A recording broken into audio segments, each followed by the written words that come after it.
How many Garys does Vault-Tec need to change a light bulb? Ah, Gary. Gary! Gary? Gary? It takes 54 Garys. 54! If you're not familiar with Gary, then let me tell you about Vault 108. Vault 108 is probably one of the least straightforward experiments, but most people will know Vault 108 by its clone experiment, and you can find it in Fallout 3. Right here. Now, before we even get to the clones, we know that Vault 108 is doomed from the start. It's never actually finished, due to a work stoppage, and it's only designed to last 38 years anyway before falling apart. Now, the initial premise of the experiment of Vault 108 revolved around intentionally leaving all standard positions unfilled to be assigned personally by the Overseer, except for these three. All other leadership positions, however, were to be filled by members of the Vault. But the reasons for this experiment were really unclear, especially as it goes on to explain that the primary power supply was intentionally set to fail 20 years after the Vault was sealed. Just shy of the Vault's intended lifespan. But why was it so short in the first place?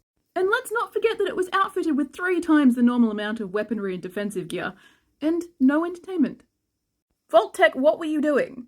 And their choices just keep getting more curious as they picked an Overseer that had a genetic disposition for a rare type of cancer that he then developed and died of a few years later. Are we just going for chaos? So while all of this is also going on, scientists engaged with a series of cloning experiments, and the clone's name was Gary.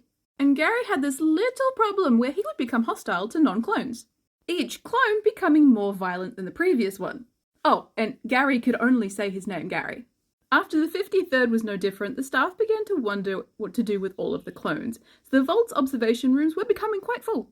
And shortly thereafter, Gary 54 exhibited the same increased aggression and this time injured the Doctor. Now, when you travel to Vault 108, you will find an entry talking about how they decided to destroy some of the clones to make room for the others.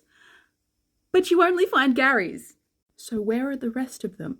And there really is no clear indication of what happened to the other Vault dwellers. The only clue that we get is that a Wastelander corpse can be found lying atop a medical bed, suggesting that perhaps the Gary clones were conducting their own unethical experiments. And somehow, these guys have been alive for hundreds of years without the other Vault dwellers or the scientists. Or a Vault that works. Does that mean that they're immortal? So how many Garys do you think are out there? What was Vault-Tec up to? Are 54 Garys enough to change a light bulb? Or do we need to make some more?